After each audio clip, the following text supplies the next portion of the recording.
Frères et sœurs bien-aimés, que la grâce de notre Seigneur Jésus-Christ, l'amour de Dieu notre Père et la communion du Saint-Esprit soient toujours avec vous tous. Amen.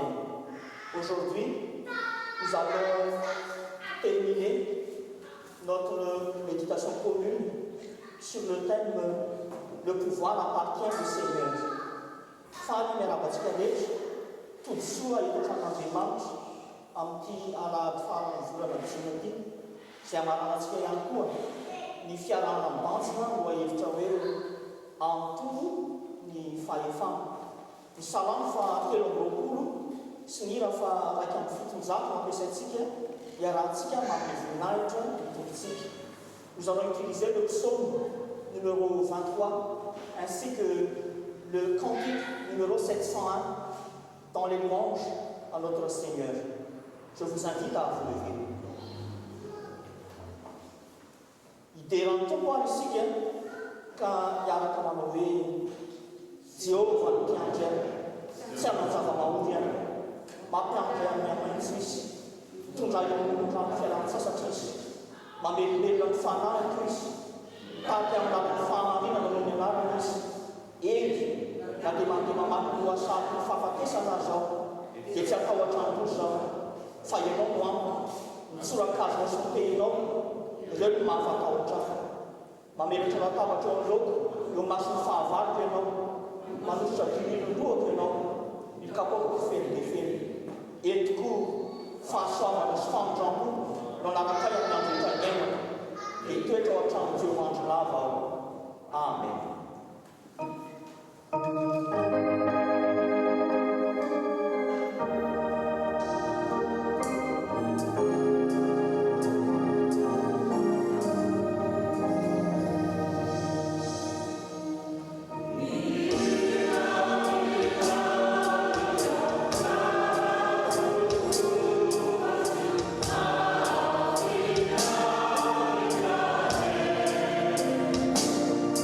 Yeah.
aokisika iombona amin'izao vavaka izao.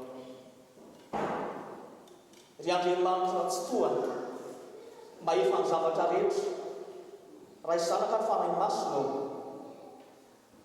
Ampifaliana tokoa no ankalazanay ianao, anomezanay ianao ny voninahitra rehetra satria avo indrindra ianao, tsy tratry ny saina ny fahalebiazanao. Nefa mihoatran'izany Andriamanitra fitiavana ianao izay mikarakarana isan'andro, mamonjy anay, mampahery anay ary manome anay sy manomanao anay ny tsara indrindra. Tompo, misaotranao izay ny zava-tsoa rehetra izay andrasana taminao hatramin'ny maraina, hatramin'ny toa sy fotoana ity ary nandritra ny herinandro lasana.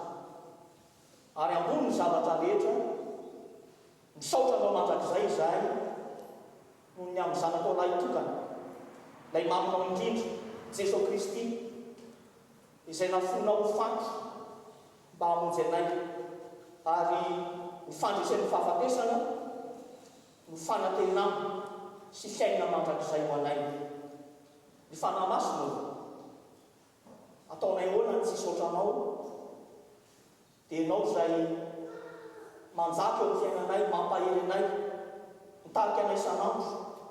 Ny asanao mahagaga no mahatafavory anay indray eto amin'ity tranonao masina ity. Koa tanterao ny asanao mahagaga aminay tsirairay avy. Omeo anay izay rehetra ilaina atolombana izao fampivavahana izao, mba ho voninahitrao izany ary hitondra fampaherezana, fanasitrana, fampihavanana ho anay rehetra. Seigneur Tout-Puissant, Père, Fils et Saint-Esprit, merci de tout cœur pour tes bienfaits à la fois innombrables et admirables qui nous comblent sans cesse, maintenant et pour toujours. En ta présence et face à ta bonté inouïe, nous reconnaissons nos torts puisque nous avons pensé, parlé, agi contre toi et nos semblables. Et daigne encore écouter les supplications silencieuses de nos cœurs pour t'avouer nos péchés individuels, familiaux, communautaires, nationaux, voire mondiaux.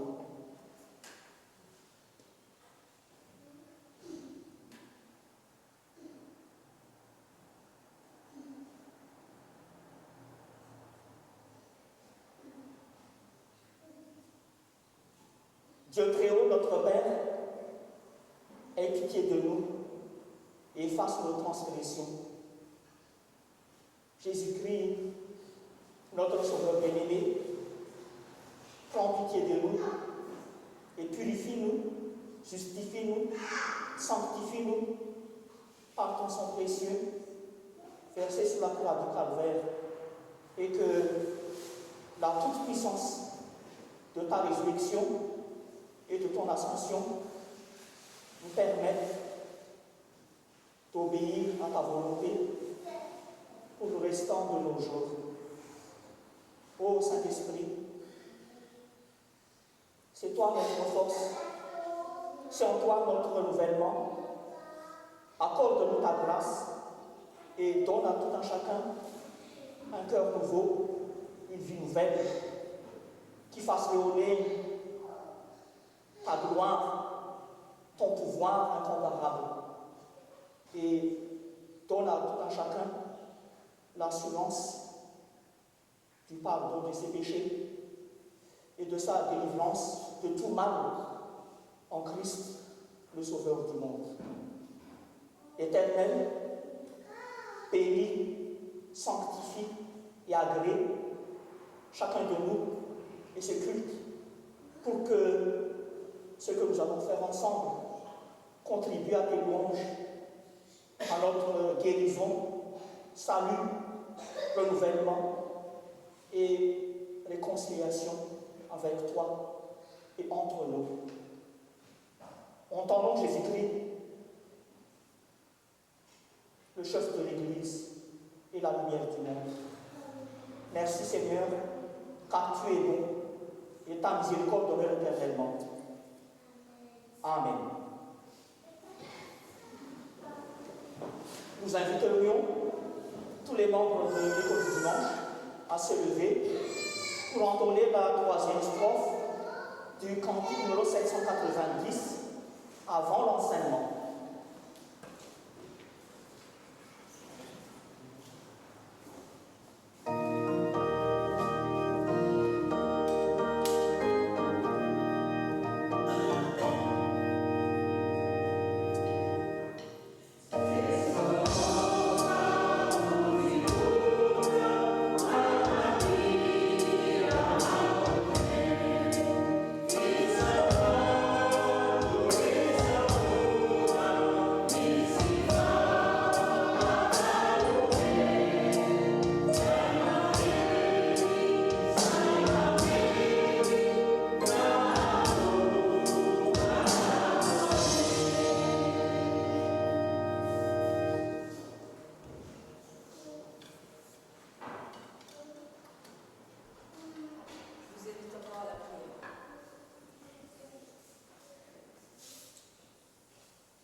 Seigneur Dieu, notre Père, nous ne cessons de te remercier pour ce moment privilège que tu nous accordes. Merci de nous avoir ramenés ici, dans ta sainte maison, Seigneur. Saint-Esprit, précède le cœur de tous les enfants ici présents qui soient réceptifs et disposés encore à accueillir ta parole, ton enseignement aujourd'hui. C'est par ton nom, Seigneur Jésus, que nous prions. Amen. Bonjour les enfants, bonjour à tous. Bonjour les parents.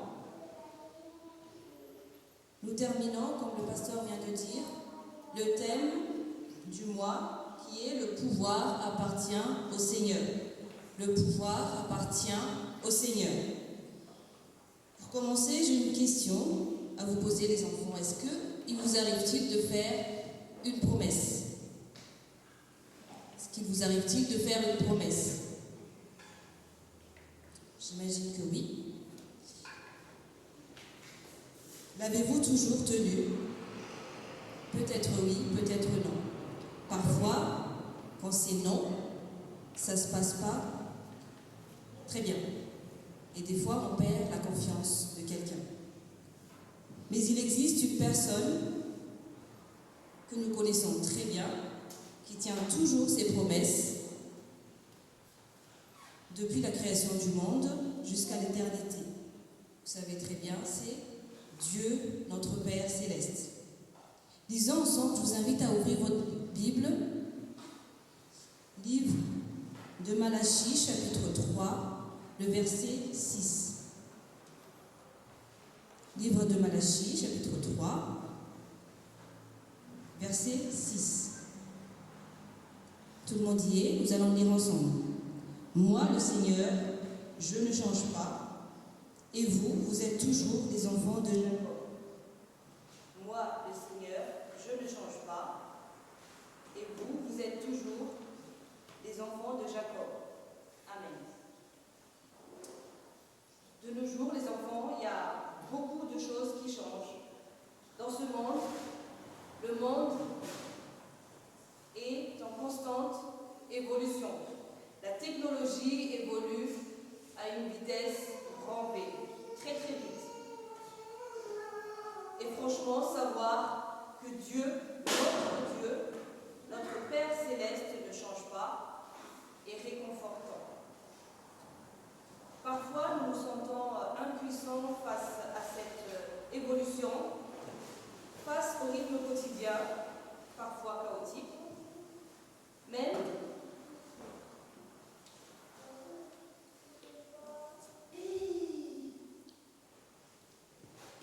parfois, nous nous sentons impuissants face à cette évolution. Je disais que le monde évolue constamment. et très très vite. La technologie évolue très très vite. Et avoir un Dieu qui ne change pas, notre Père céleste, à nos côtés est réconfortant. Et parfois, nous nous sentons impuissants face à cette évolution. Face au rythme quotidien, parfois chaotique, je disais, mais on doit la vivre quand même, cette situation difficile. Mais dis tout. Que le Dieu ne change pas.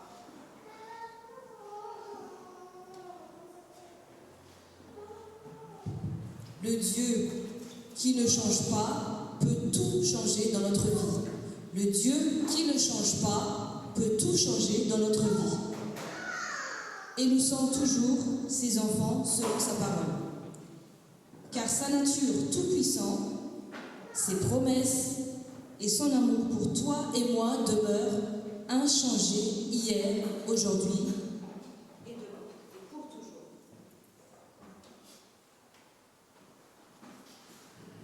Nous pouvons s'appuyer en toute confiance et assurance sur cette vérité immuable. Cette vérité ne changera jamais. L'amour de Dieu pour toi et moi est inébranlable. Il ne change pas et rien ne peut changer son amour pour toi et moi. En nous appuyant sur cette vérité, nous pouvons affronter les défis de la vie, les difficultés de la vie avec assurance et foi, car notre Dieu est notre roc, notre force et notre refuge. Et surtout, en lui est notre salut. Il nous aime tellement qu'il a donné son Fils unique bien-aimé pour que toi et moi ne soient pas perdus à l'enfer éternel. Il nous aime tellement qu'il a donné son Fils unique bien-aimé pour que toi et moi soient sauvés. Il a laissé mourir son Fils sur la croix de Calvaire pour sauver toi et moi, pour qu'on ne soit pas perdus éternellement. Et ce Fils unique bien-aimé, c'est le Jésus-Christ, notre Sauveur et notre Seigneur. Lui aussi ne change pas. Il est le même hier, aujourd'hui et pour toujours. Jésus-Christ ne change pas hier, il est toujours le même hier, aujourd'hui et pour toujours. Alors, je vous encourage vivement à se soumettre à sa parole, à sa volonté, à écouter sa parole, à accepter sa parole et la vivre quotidiennement dans notre vie. Car lui seul est digne de confiance. Il ne change pas. Il ne change pas. Il est fidèle. En lui seul, on peut s'appuyer. Et puis c'est merveilleux et rassurant de marcher toujours avec une personne de Jésus-Christ, comme Jésus-Christ, qui est toujours là pour nous, mais surtout qui nous aime d'un amour éternel et inébranlable. Les enfants, Dieu est le même hier, aujourd'hui et éternellement. Ses promesses sont immuables, c'est-à-dire qu'il ne change jamais. Ses promesses sont certaines. Il est notre refuge, notre force. Il est toujours prêt à nous aider dans la détresse. Donc retenons ceci. Être toujours un enfant de Dieu, c'est vivre dans une GPS. Être toujours un enfant de Dieu, c'est vivre dans la gloire, dans la paix et salut. À Dieu seul soit la gloire. Je vous invite encore à la prière. Seigneur Dieu, merci pour cette belle parole.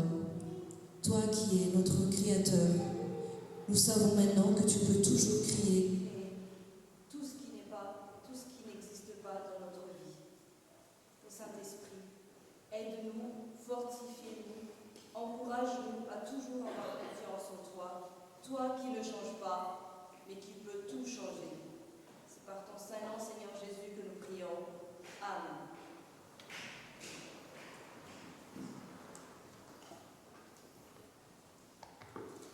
Mialohan'ny vavaka fitsilovana sy ny famakiana soatra masina dia mbola iraintsika ny andiny fahaefatra amin'ny hira fahafolo amby roanjato.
Ny vakiteny voalahatra anio araka ny perikopa FJKM dia toy izao.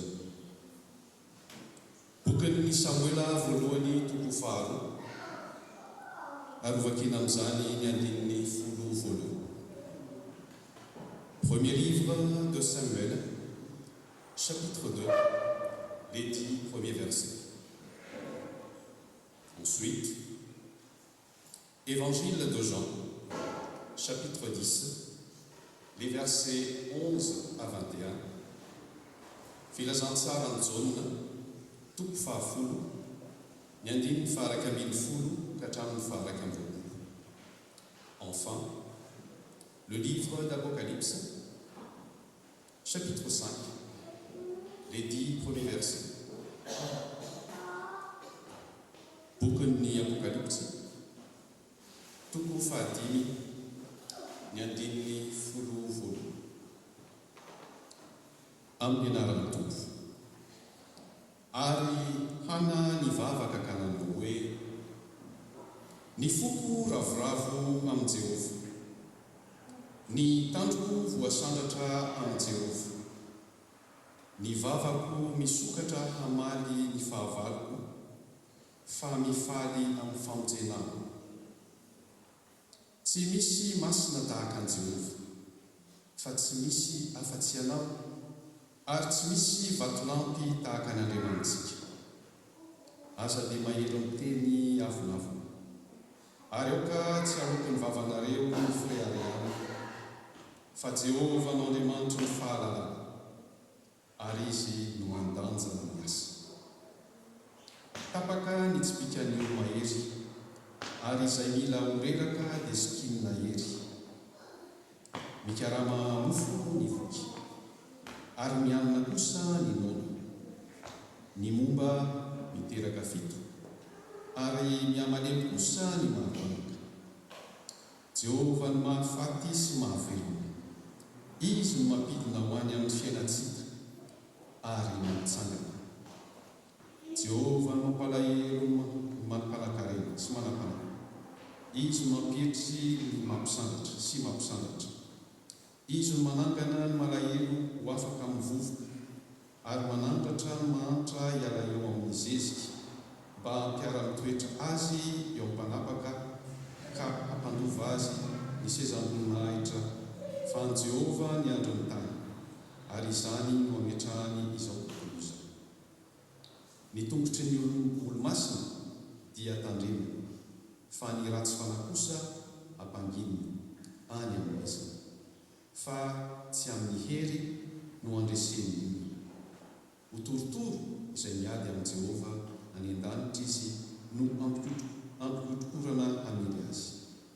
Jehova hitsara ny vazan-tany, ary izy hanome hery ny mpanjaka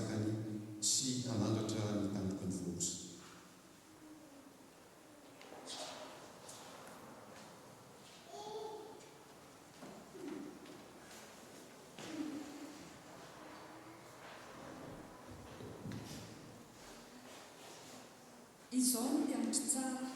Ny mpianatra tsara dia manolotra miaina amin'ny jon'ondry ary mipikarana satria tsy mpiandry na tokony ondry izy koa raha mahita ny amody avy dia mandao ny ondry ka mandositra ary ny amody kosa dia misambotra ny ondry ka mampiahaka azy ireo.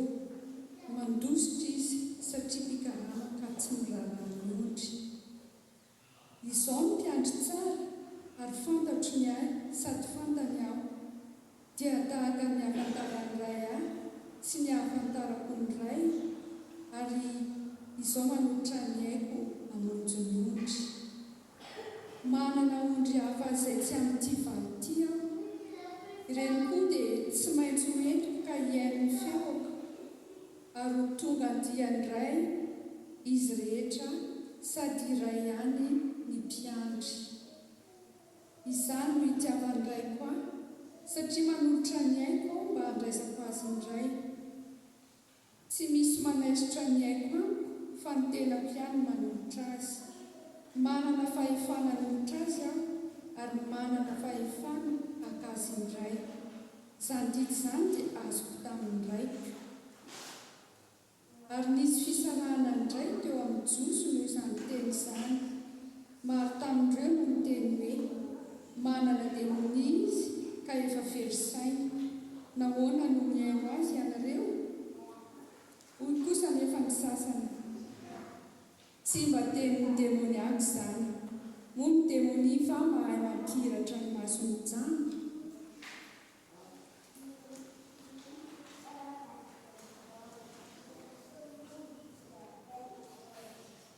Aritako fa indro nisy boky voasoratra tao anatin'ny sy teo voany voapetraka mafy tamin'ny tombo-kase 7 tao an-tanàna ankavanan'ilay mipetraka teo ambony seza fiandehanana.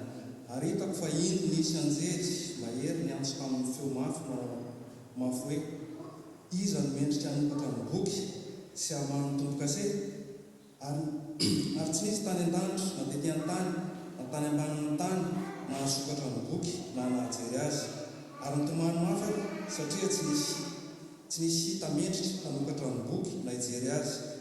Any anankiray tamin'ny olona nanao tamiko hoe aza nitomany indro ny olona avy amin'ny firenen'ny Joda dia ny sorofon'i Davida no efa naharesy sy hahasokatra ny boky sy hamahy ny tombo-kase 7. Ary hitako fa indro teo afovoan'ny seza fiandehanana sy ny zava-mananaina efatra ary tao afovoan'ny olona dia nisy zanak'ondry sy nitsangana tahaka ny efa voavono manatandoka 7 sy maso 7 sy ny fanahy 7n'Andriamanitra ny raina hakany amin'ny tany rehetra. Ary tonga izy ka nandray ny boky teo an-tanany ankavanan'ilay mipetraka teo ambony seza fiandehanana. Ary efa nandray ny boky izy ary zava-mananaina efatra sy ny olona efatra amin'ny 20 dia napoaka teo anatrehany zanak'ondry sady samy nanana lokanga sy ny via volamena 7 feno didikazo manitra izy. Dia vavaka ataon'ny olona masina izany ary ny hira firam-baovao izy ka nanao hoe ianao no mendrika haka ny boky sy hamahy ny tombo-kase fa voavonanao ary ranao nanavotana ho an'ny Andriamanitra.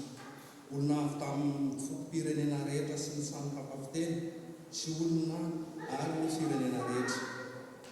Ary rehefa nataony fanjakana sy solona ho an'Andriamanitsika ireo ary mpanjaka ambony tany izy. Ray masina masina fantelo famarana.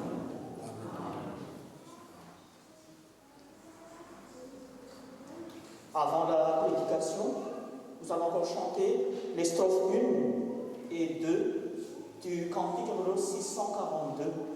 Je vous invite à vous lever.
Amin'ity anandy farany volana jona ity dia ny filazantsara araka amin'izao toko fahafolo ny andininy faharaiky ambin'ny folo ka hatramin'ny faharaiky ambin'ny no androzatsika ny hafatra sy ny fampaherezana.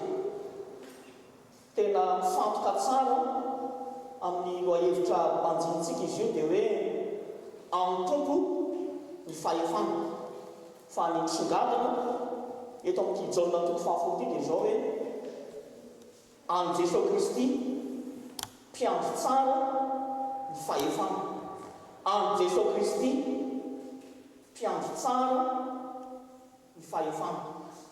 Ary profo lehibe farafakely no omeny filazantsaratsika anamarinana izany. En ce dernier dimanche du mois de juin, nous allons partir de l'évangile selon Jean, chapitre 10, versets 11 à 21. Un texte qui porte toujours sur notre thème du mois.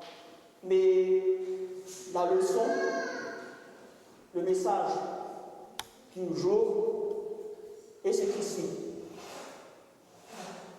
Le pouvoir appartient à Jésus-Christ, le bon berger. Le pouvoir appartient à Jésus-Christ, le bon berger. L'Évangile fournit au moins deux preuves majeures pour justifier cela. Premier point, le pouvoir appartient à Jésus-Christ, le bon berger, car il est l'amour par excellence. Car il est l'amour par excellence. Ce sont les versets 11 à 16 qui développent cela. Versets 11 à 16. Dans ce paragraphe, Jésus montre qu'il est capable de donner, sacrifier sa vie pour ses brebis, c'est-à-dire les membres du peuple de Dieu, son Père. Comme je l'ai dit à plusieurs reprises, quand Jésus-Christ dit qu'il donne sa vie pour nous, ses brebis, c'est à la fois sa vie biologique, son existence même, mais il y a aussi son âme, puisque l'Évangile utilise le nom psyché qui signifie âme. Jésus-Christ est capable de donner, d'offrir ce qu'il a de plus précieux, son âme, pour nous, ses brebis. Et dans le texte, il précise qu'il est ni mercenaire, ni salarié de Dieu pour s'occuper de ses brebis. Mes chers amis, c'est pour cela que le pouvoir lui appartient. Il est sans égal, puisqu'il est l'amour par excellence. L'amour dont chacun de nous a tant besoin. À part cela, au verset 14 et 15, il dit en son nom: moi, je suis le bon berger, je connais mes brebis et elles me connaissent, tout comme le Père me connaît et comme je connais le Père. Je donne ma vie pour mes brebis. Le bon berger entretient une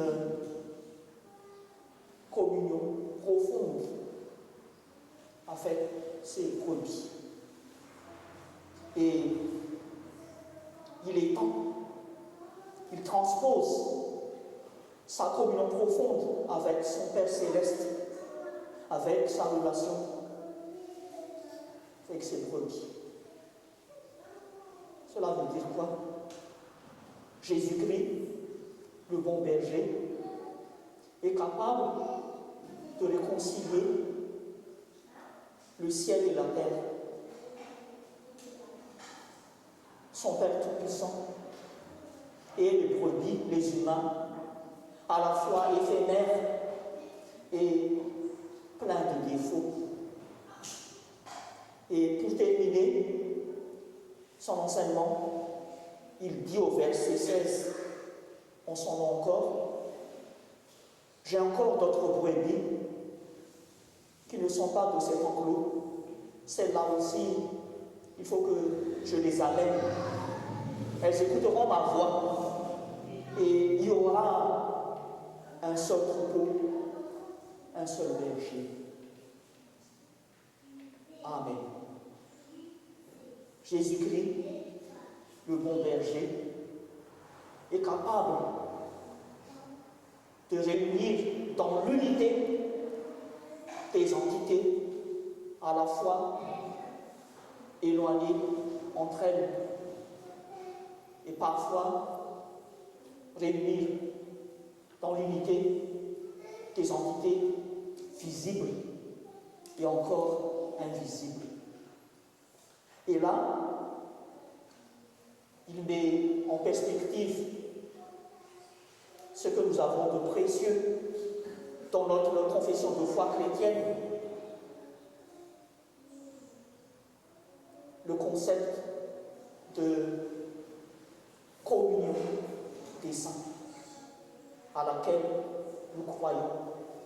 Chaque fois que nous prononçons la confession de foi numéro 1, nous disons toujours « Je crois à la communion des saints ». Ça signifie quoi? Ça signifie la grande communauté qui rassemble tous les membres du peuple du Seigneur depuis la création du monde jusqu'à la fin du monde. Les membres du peuple du Seigneur qui sont encore sur terre maintenant et ceux qui se trouvent déjà à ses côtés maintenant. C'est pour cela que Jésus-Christ est incomparable. Le pouvoir lui appartient. Et face à cela, chacun de nous est encouragé à avoir un peu plus de confiance en lui, puisque Jésus-Christ, le bon berger, a donné pour notre salut, même sa vie, même son âme. Cela veut dire qu'il peut tout nous donner si cela contribue à notre bien. Nous, Église, membres du peuple du Seigneur, ces brebis, sommes également exhortés à devenir des témoins fidèles, témoins visibles, témoins effectifs de cet amour par excellence de Dieu en Christ, notre bon berger.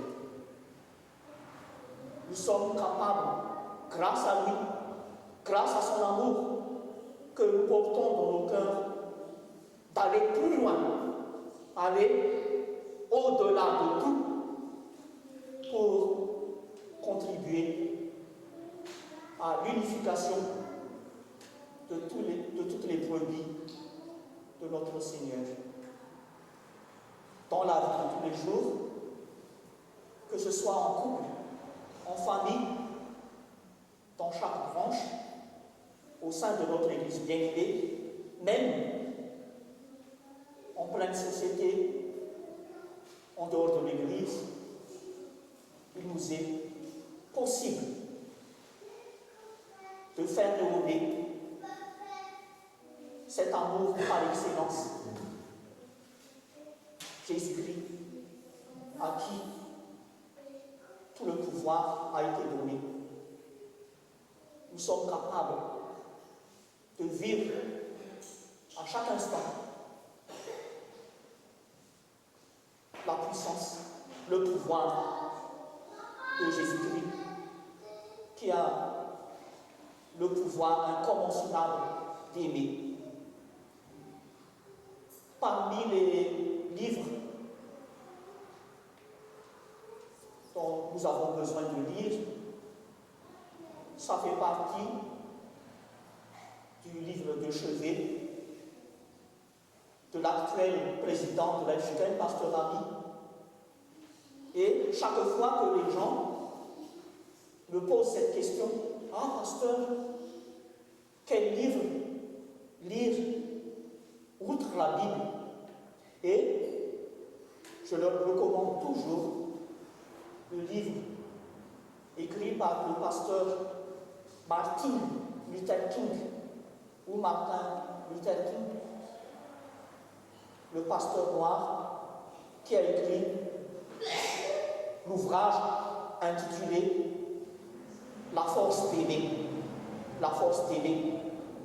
À ma connaissance, même à Madagascar, on a déjà traduit en malgache le livre de Martin Luther King.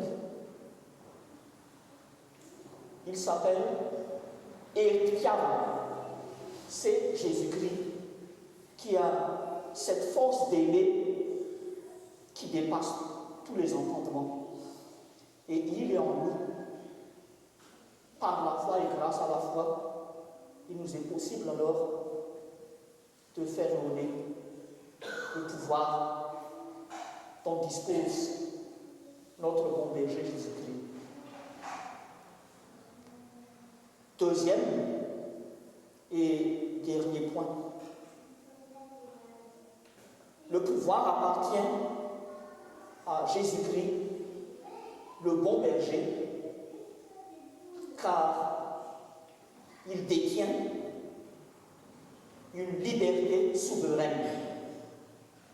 Le pouvoir appartient à Jésus-Christ, le bon berger, car il détient une liberté souveraine. Nous allons reprendre ce qu'il dit au verset 17 et 18. Au nom de l'Éternel, le Père m'aime parce que je donne ma vie pour la reprendre ensuite. Personne ne me l'enlève, mais je la donne de moi-même. J'ai le pouvoir de la donner et j'ai le pouvoir de la reprendre. Tel est l'ordre que j'ai reçu de mon Père. Amen. Jésus-Christ détient une liberté souveraine. Une liberté loin de toutes les entraves et contraintes. Mais cela nous interpelle tout de suite. Qu'est-ce que nous, humains, pourrions entendre par liberté souveraine? Pour nous, malheureusement, liberté souveraine signifie liberté à tout va.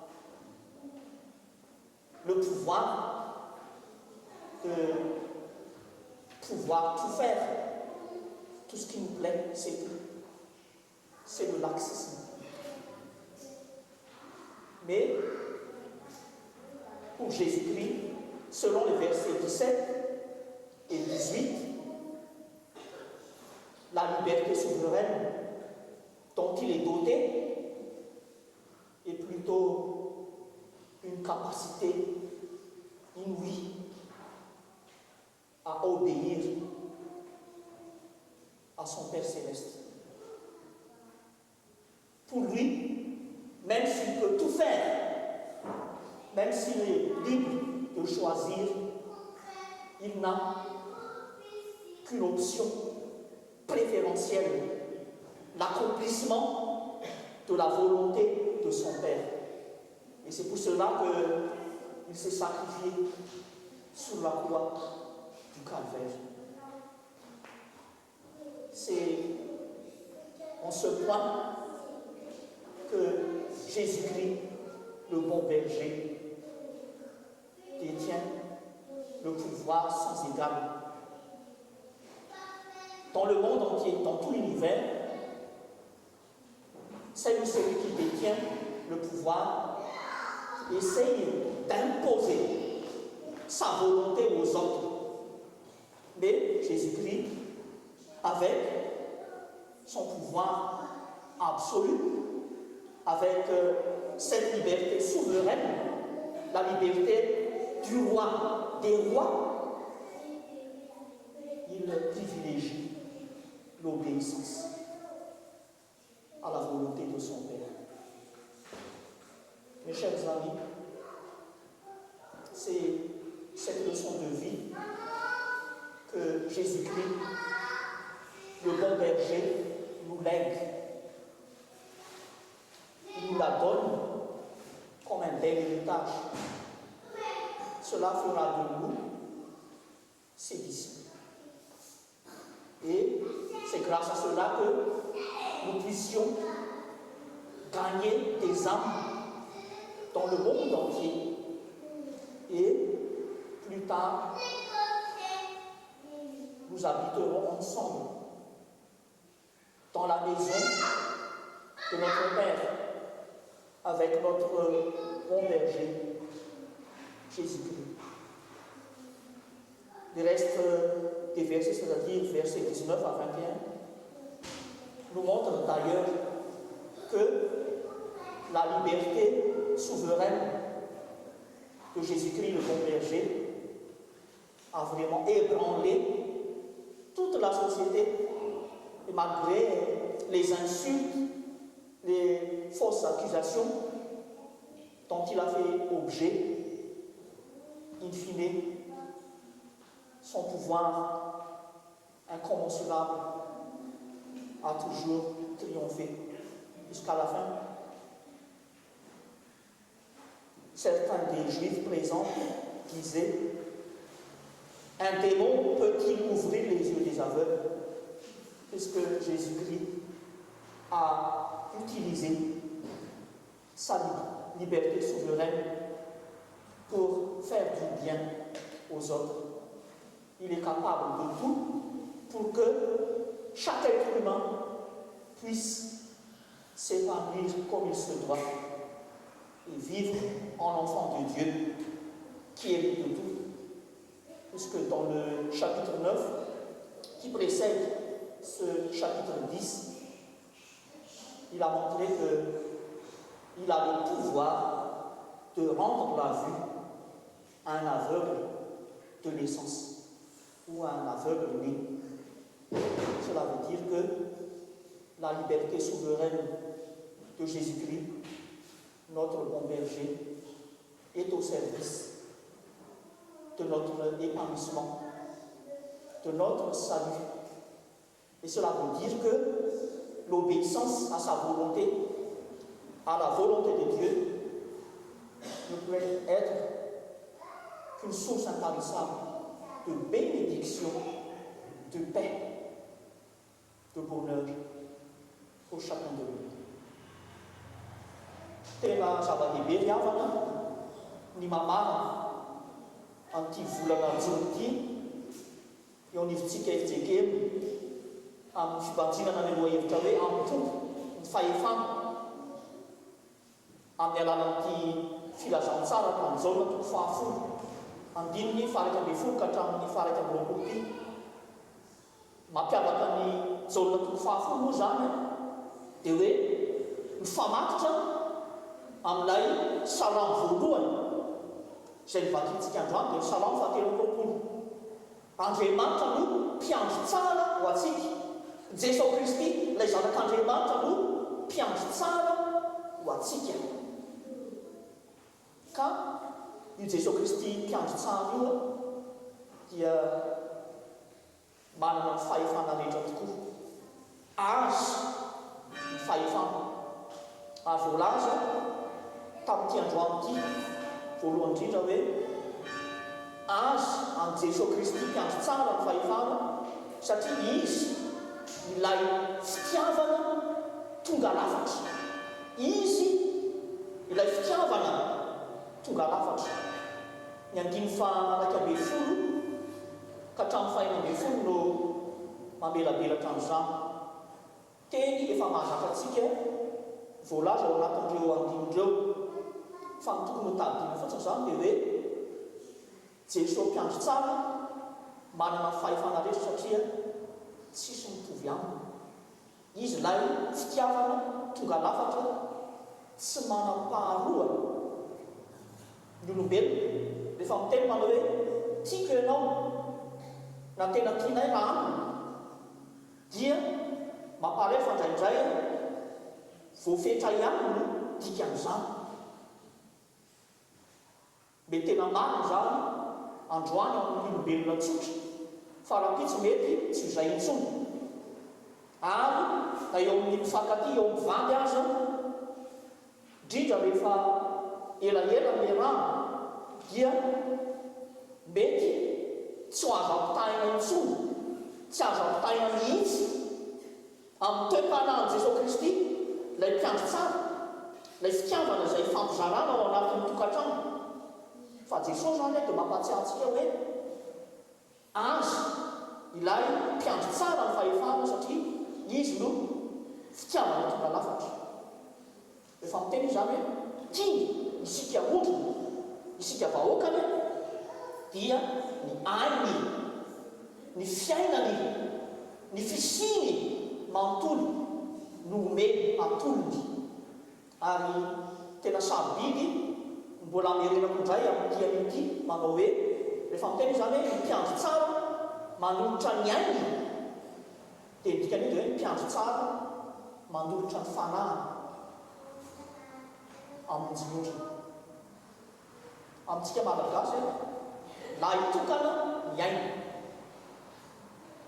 tsy amidy ny ainy, tsisy vola ahafahana mividy aina izany. Fa Jesosy natolony natao ny fanomezana ny ainy, ny fanahy, ny sarobidy indrindra taminy mba hanavotana antsika. Tsy misy afaka mitantsika eran'izao tontolo izao fa tsy misy izany hoe olona manana fahefana be izany ka afoy ainy, afoy ny fanahiny mba ho famonjenany vahoakany na ny namany akory azy.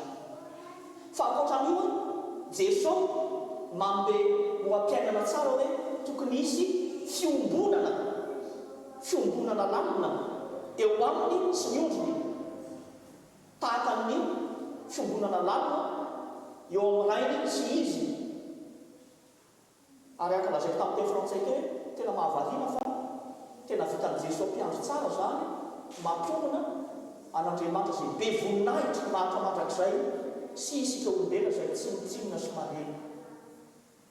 Ary ny farany nefa tsy kely indrindra izay voalaza ao mety amin'ny 12 dia le teny manao hoe amin'ny anaran'ny masina manana ondry hafa izay tsy amin'ity vary ity aho ary ihany koa dia tsy maintsy hoentiko ka iain'ny feoko ary tonga andiandray izy sady iray ihany ny mpiandry.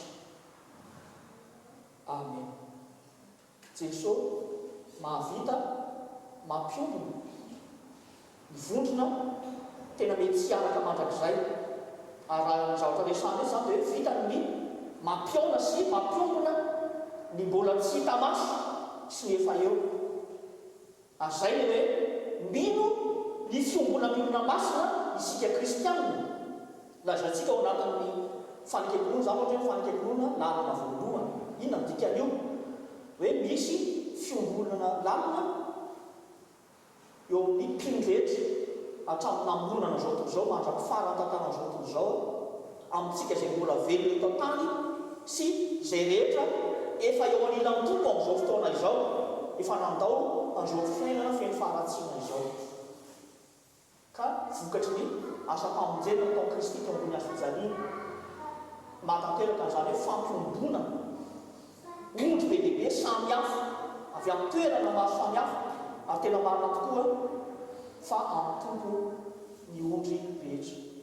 Io moa zany fantatrareo tsara amin'ny tenin'ny mpitandrina tenin'ny pasteurareo hoe tsy manana ondry na ray aza fa mitombo daholo ireo ondry ireo fa miandro fotsiny no ataoko. Fa zao ny zavatra misy ankeny raha ny haingo ty fiangonana mamontsika ty tamin'ny fotoan'andro olona 7 olona 10 dia miaraka eo izay tompona ndraikitra mibirao tamin'izany fotoana izany miaraka amin'ny tandrina dia izay le fanontaniana maha-olombelona iza indray zao ny ondry ho tonga eo satria mandeha ny any le hoe sao dia adalina aloha fa olona vitsikely fa ny fiainan'ny fiangonantsika zany dia profo velona milaza fa Jesosy ilay fitiavana tonga lafatra dia mahavita miantso ny ondry avy any lavitra be any avy any tsy tamaso any dia tarielo ao dia atambany anankiray dia izay lazainy hoe andiany iray na vala iray ireo ary iray ihany ny mpiandry azy iray ihany ny pasteur dia Jesosy Kristy ilay nanolotra ny ainy teo ambony hazofijaliana. Dia dikan'izay zany tokony feno fanantenana faherezana hatramintsika menakavy mety maro ny zavatra ranovatsika amin'izao fotoana izao aza matahotra fa manana amin'i Jesosy ilay tompony fahefana rehetra any an-danitra izay tombony tanitsika izy ilay fitiavana tonga lafatra miaraka amin'ny isan'andro miombona amin'ny isan'andro. Izy inge rehefa anteny manao hoe ao amin'ny apokalypsy toko fahatelo andiny faharoapolo apokalypsy chapitre 3 verset 20 zao no teny hoe indro efa mitsangana varavarana ka mandondony raha misy mihaino feo ka mamono varavarana diditra ao aminy ka hiarany sakafo aminy ary izao aminy izy aminy. Ina ny dikany hoe miarany sakafo amintsika ny Jesosy raha ondry ny isika na tsara na ratsy miloka ao an-trano ao na misy na tsy misy ao atokantrano ao taby fa miarany sakafo amintsika Jesosy ilay fitiavana tonga lafatra ary izy manomana ilay sakafo tsara be raha pitsy afaka pitsindray andrindra ilay fanasany lanitra rahatrizay misy ny fahatsarana rehetra. Dikan'izany koa zany dia hoe sika fiangonana sika ondrin'i Jesosy ilay mpiandro tsara zany dia vavolombelon'ny fitiavana vavolombelon'ny fiangonana vavolombelon'ny fiadanana sy ny fihavanana avy aminy. Ny zavatra faharoa sady farany amaranana amin'izao afatra zao dia hoe any Jesosy Kristy mpiandro tsara ny fahefana satria manana fahafahana manana kely izy manana fahafahana manana kely izy. Raha hiteny mantsy pasteur zao manao hoe any Jesosy Kristy mpiandro tsara ny fahefana satria manana fahafahana tsy rafesy mandidy izy. Hitanareo fa sarotra be mety andraisantsika zay fa zay no tena marina liberté souveraine légale fahafahana tsy rafesy mandidy tsisy afaka mibaikobaiko amin'ny Jesosy Kristy mihitsy zany hoe zao zavatra ataonao fa tena manana fahefana feno izy misafidy zay tiany atao. Kanefa zao no zavatra mahagaga eo amin'ny 5:17 sy 8:20 amin'ny anaran'ny masina ary izany no itiavandray koa satria izaho manolotra ny aiko mba handraisako azy indray tsy misy manaisitra ny aiko amiko fa ny tenako ihany no manolotra azy manana fahefana hanolotra azy aho ary manana fahefana akazy indray izany didy izany dia azoko tamin'ny raiko. Amen. Tena mifangarika Mifanalavitra ohatra ny atsimo sy avaratra ny fomba andraisantsika olombelona natao hoe fahafahana manan-kery na ny fahafahana tsy rafesy mandidy sy ny fandraisan'ny tompo azy ilay Jesosy mpiandro tsara ho antsika olombelona ny fahafahana tsy rafesy mandidy na ny fahafahana manan-kery dia fahafahana manao midaniny kibo hoe malalaka amin'izay tiako zay amintsika olombelona fa ny an'i Jesosy tsy zany ny an'i Jesosy dia lazay hoe manana fahefana izy amena tsy amena fa sain'izao natolony ny aina le kely no faty teo amin'ny hasojaliny mba ankatoavana ny sitrapony ray izay namiraka azy. Ny fahafahana manan-kery na ny fahafahana tsy rafesy mandidy amin'ny tompo dia izao fankatoavana ny sitrapony ray izay namiraka. Tena zava-dehibe zany amintsika kristiana, amintsika fiangonana hoe tsy fahafahana tsy misy fetra anaovana adalàna akory no niantsonantsika sy finomenantsika ao Kristy ilay mpiandro tsara fa fahafahana tsy raha fesa mandidy anatanterahana izay mahafaly an'Andriamanitra. Azany ingeny mahatonga ny hoe nisy ny lasa martyre aloha ny maty ho amin'ny toto izay anaraka ny sitrapon'olombelona izay mifanohitra amin'ny sitrapon'Andriamanitra. Izany koa no mahatonga ny hoe tsika reto indrindra amin'ny kerinandro ity mbola hitomo izy io fa mahatonga ny tompontsika tena mafana ny andro mety tsy ho ampy ny tongomaso reraka dia reraka maninontsika amin'ny tongeto amin'ny tialahany maraina ity satria tafiny Jesosy an'ilay fahafahana tsy rafesy mandidy izay ananana, tafiny ilay fahefana mahagaga tsy manam-paharoa dia amin'ny setra rehetra zany isika kristianina tokony ho filamatra amin'ny fankatoavana, fanajana ny sitrapon'Andriamanitra, ny lalàna manan-kery azany koa dia tokony hiteraka fifanajana sy fifanomezam-boninahitra mandrakariva. Ny ray aman-dreny tsy hanapatra fahefana amin'ny zanaka ary ny zanaka ahianaja ary ahisaotra mandrakariva ny ray aman-dreny, tsy hoe amin'izao fahazazana sy fahatanjandro ihany fa mandritra ny androm-piainana rehetra mandra-pahatonga antsika ao amin'ny fanjakan'ny lanitra. Feny azy havana ary famezana raha teo ny afatra rehetra izay avontsika nandritra ity volana ity any Jesosy Kristy ilay mpiandro tsara ny fahefana satria izy no ilay fitiavana tonga lafatra ary faharoa satria manana fahafahana manan-kery na fahafahana tsy rafesy mandidy izy. Ho an'Andriamanitra irery ihany ny voninahitra mandrakizay. Amen.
scène de prière.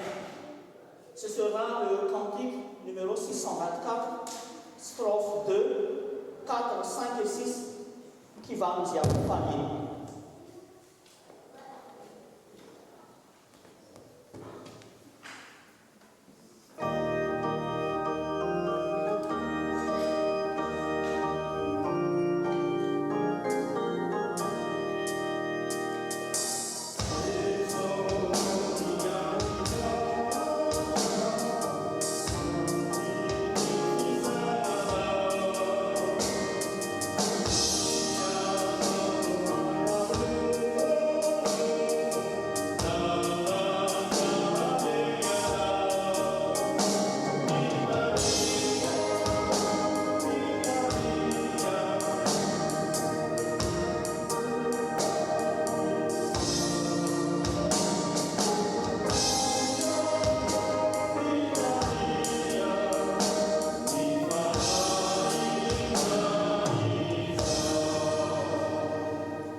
Iara-kivavaka isika tompoko.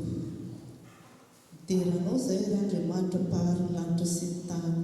Misotronao tokoa noho ny fahefanao tsy manam-paharoa izay niasa hamonjy sy hanasoanay. Ankehitriny dia manavoa ny fanoloran-tenanay izahay ho setry ny teninao androany. Mangataka izahay ho an'ireo mpandraiky fanasan'ny tompo rehetra mba hanaiky isan'andro fa an'Andriamanitra irery ihany ny fahefana rehetra. Mivavaka izahay ho an'ny fiangonana rehetra maneran-tany, ho an'ny FJKM, ho an'ny SP37, ny VOM 78 ary ny FJKM Makanana Fiadanana Soapi-sur-Loire, mba hanajany sy hanehoana amin'izao tontolo izao ny fahefan'ny tompo. Mino sy mahatoky izahay Andriamanitra fa ombanay hatrany ianao, satria zanakao izahay noho ny amin'ny Jesosy Kristy izay azahoanay mangataka izao vavaka izao. Amen.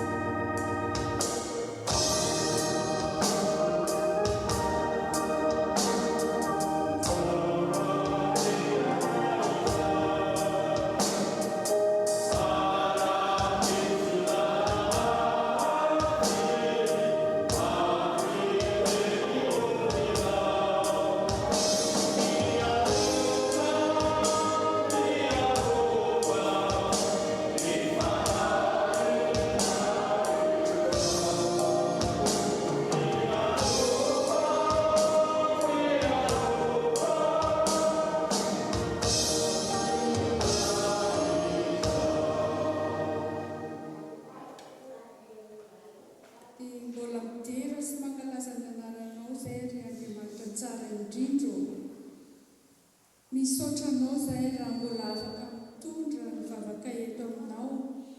Mametraka eo am-pelatananao tompo tierina ny vaovao sy ny asa aman'andraikitra ary ny fikasana tsirairay avy mba ho eo ambany fahefanao ireny rehetrareny. Ary koa mbola mangataka izay Andriamanitra ny fanombanao ny fanatanterahana ireo tetikasa samihafa dia ny fitoriana ny filazantsara izay ankininao amin'ny fiangonana FJKM Makanana Fiadanana sy ny fiomanana ho amin'izany. Ary koa ny tetikasa eo anivon'ny sampana, ny fanofanana ireo katekomena amin'izao fotoana izao, ny fitoriana ny filazantsara sy fampiorenam-pinoana amin'ny alalan'ny VOM FJKM 78. Feno fatokiana sy fanantenana koa izay tompo, satria ianao efa miasa ahazoana tany sy trano an'ireo fianakaviana miatrika izany, ny fikarakarana ireo mpifankatia ny fanamasinana ny fanambadian'izy ireo, ny tetikasa momba ny asa aman-draharaha, ny fianarana, ny fikarohana ary ny fikarakarana taratasy ara-panjakana. Mbola apetraka aminao tompo ny fialan-tsasatra amin'izao fahavara izao izay rehetra taona sy alehany eo ambanin'ny fanatrehanao. Mihaino mivavaka Tompo fa amin'ny anaran'i Jesosy Kristy no ivavahanay toy izany. Amen.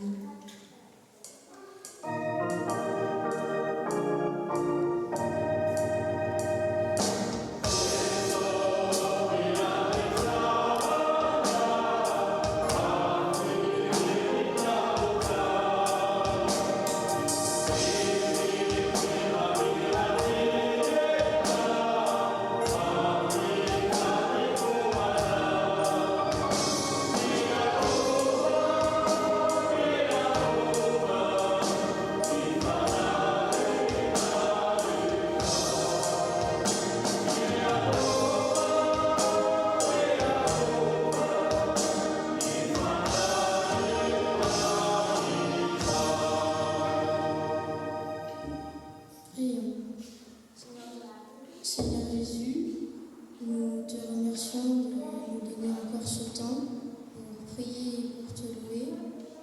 Nous te demandons de bénir les familles et tous les croyants qui, en ce moment, prennent part à ce culte, afin qu'ils puissent bénéficier de ton pouvoir face à tout ce qui se passe. Seigneur, nous te demandons de réconforter les paroissiens absents, ceux qui traversent actuellement des temps difficiles et éprouvés, comme la maladie, les problèmes financiers, relationnels, conjugaux, spirituels ou plus. Nous remettons entre tes mains tous ceux qui, pour la première fois, s'associent à notre liturgie. Et c'est en ton nom que nous prions. Amen.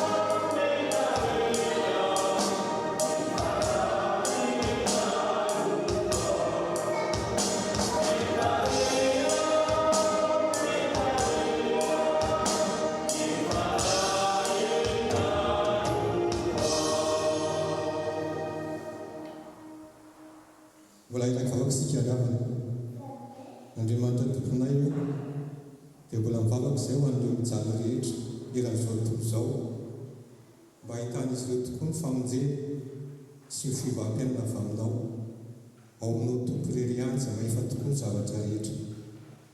Mivavaka izay ho an'ireo malazy, ireo ambavahoana ny fahafatesana, ireo hidonam-pahoriana, ireo voafonjy.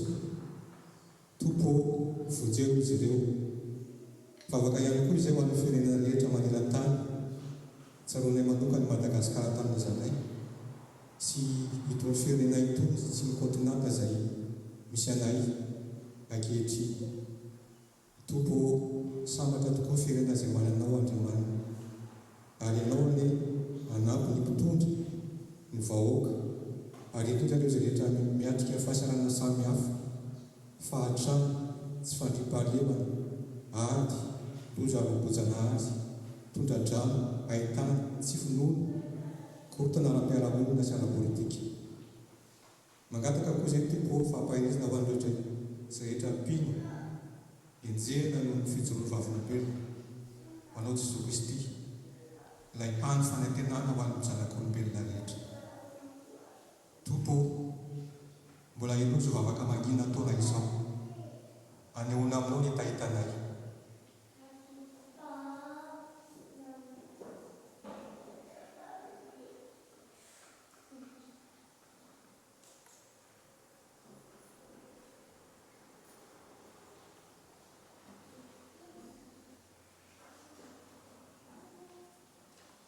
Rainay izay ny an-danitra, omasiny nanao, maniny fanjakanao, atao ny sitraponao, hidiatany bakany ny lanitra, eo ny lozana sazy manay, anamelany bokay, takona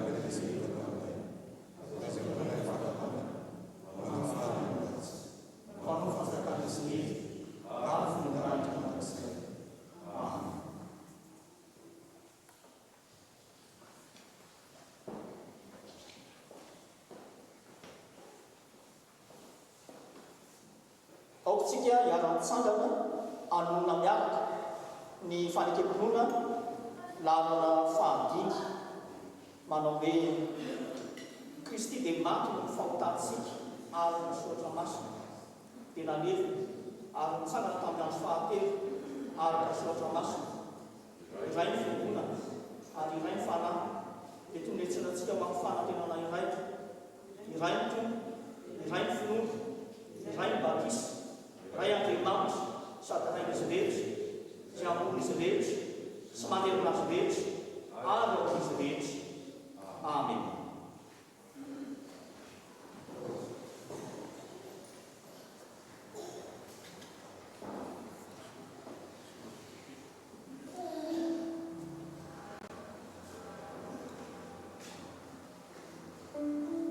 Je vous salue au nom du Christ et que sa paix soit avec nous. Et bienvenue aux membres de la communauté VOUM 78 en communion avec nous. Et merci aussi à Tonton Tim et à Cédric pour l'accompagnement musical.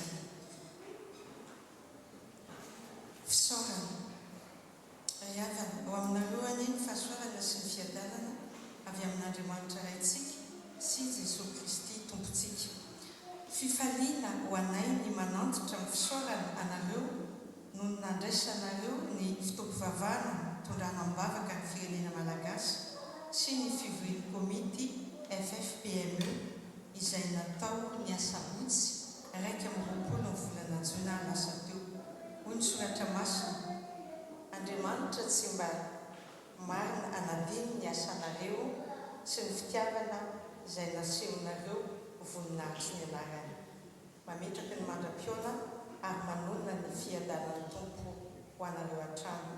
Hoy ny Braon Solapartany Flo Zarazaka Jean-Louis ary mpitantsoratra mpitantona Randriamazaka Seraso. Juste quelques rappels. La reprise des séances de caté aura lieu dimanche à 8h45. Dimanche prochain, c'est-à-dire dimanche 13 juillet, c'est un dimanche dédié à la branche STK. Et comme de coutume, nous vous invitons à vous préparer pour une deuxième offrande. Merci. Araka ny fantatsika dia isy ny fiainana iarahan'ny SNK sy ny dorcas ny asabotsy ho avy izao. Izany dia ho tanterahana ao a Corbeil 6 allée de la gare manomboka amin'ny folo ora. Ny fandaharam-potoana moa dia isy ny famerenan-kira sy ny fampianarana izay ho tanterahany mpitandrina. Ny fotoana dia tapitra amin'ny 1 ora. Dia asaina zany tsika SLDO rehetra mba ho tonga anatrika izany. Izy koa ny barbecue dia samy mitondra ny sakafo sahaza sy ny rano fisotro. Dia ho an'Andriamanitra irery ihany ny voninahitra. Amen.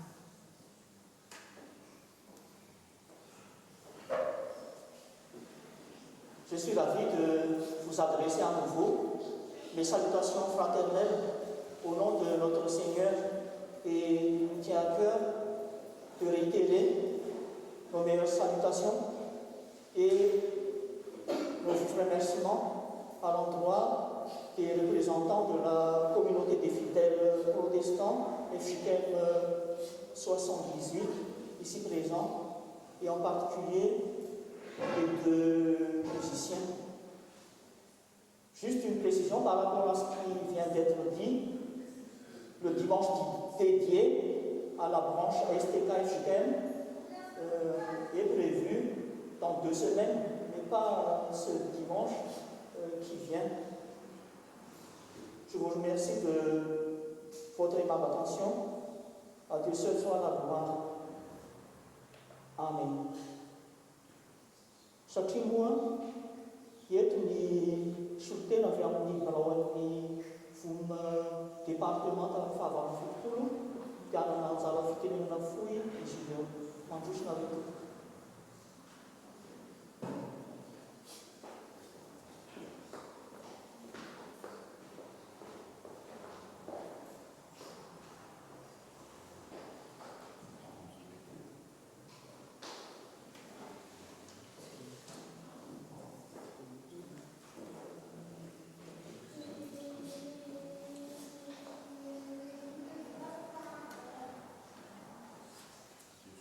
fa miarabana itsika mpianakavy fony eto amin'ny efitsikelina fiadanana kanana fiadanana zay tompoko dia misy fianakaviana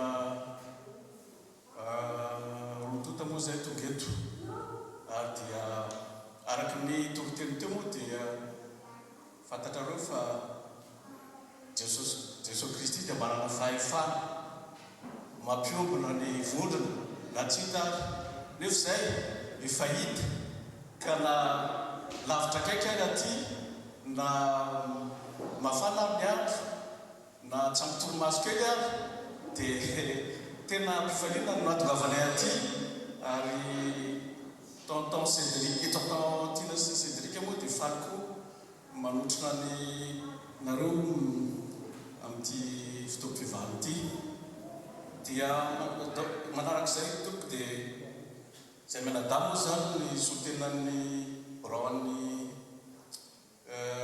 FJKM voma valamy fitopolo ka faly zay tonga eto zany milaza aminareo fa misy valopy kely tena kely dia kely fa le fo manome no betsaka zay moa fantatrareo ihany fa mbola vity zay kanefa dia niezaka zay tena fo anampy anareo am'le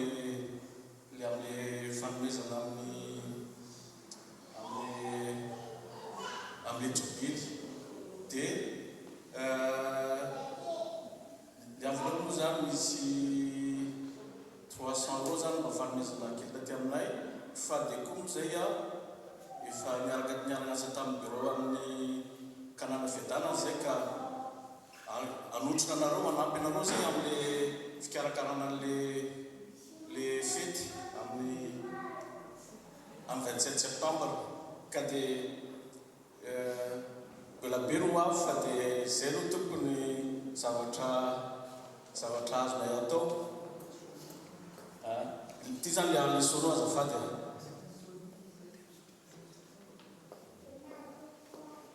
fa dia zay toko fa dia man'Andriamanitra nirany voninahitra fa toko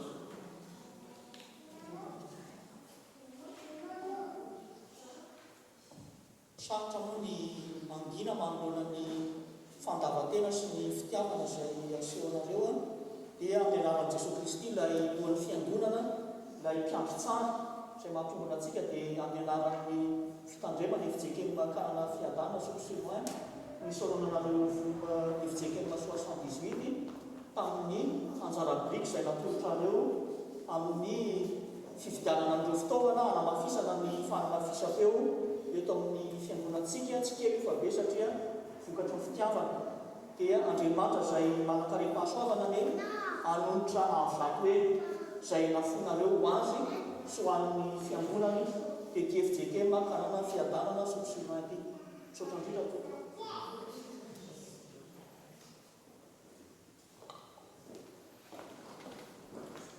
zao sika dia alavao ny fanoloantsika tena ho amin'ny tompo amin'ny alalan'ny rakitra tokana ihany no ataontsika anio mandritra ny fanatazana an'izany no iredonantsika mira fanampiny fa 5 raha Jehovah ny kiandry ary nanoloantsika ny fontsika sy fanatro amin'ny tompo dia ny andiny voalohany amin'ny ira fa 7:7 hatrany Thank you.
Nous remercions de tout cœur notre Seigneur pour son amour incomparable en action et en faveur de notre salut. Je tiens à vous remercier infiniment de votre venue, de votre abnégation. Le Seigneur vous les rendra et qui nous accompagne durant cette nouvelle semaine qui s'ouvre devant nous. Après la bénédiction, nous entendrons la main dans la main, l'imam partagé, tisane, toujours en contemplant en esprit la croix de notre Sauveur bien-aimé Jésus-Christ. Recevez la bénédiction de l'Éternel. Que le Dieu de l'espérance vous comble de toute joie et de toute paix dans votre foi, afin que vous grandissiez en espérance par la puissance du Saint-Esprit. Il est fidèle, celui qui nous appelle, c'est encore lui qui le fera. Amen.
Hoan'Andriamanitra ireny voninahitra mandrakizay amin'ny anaran'izay sy ny Zanaka ary fanamasina. Amen. Allez demeurer dans la paix de notre Seigneur. Excellente semaine à toutes et à tous. Merci beaucoup et que Dieu vous bénisse.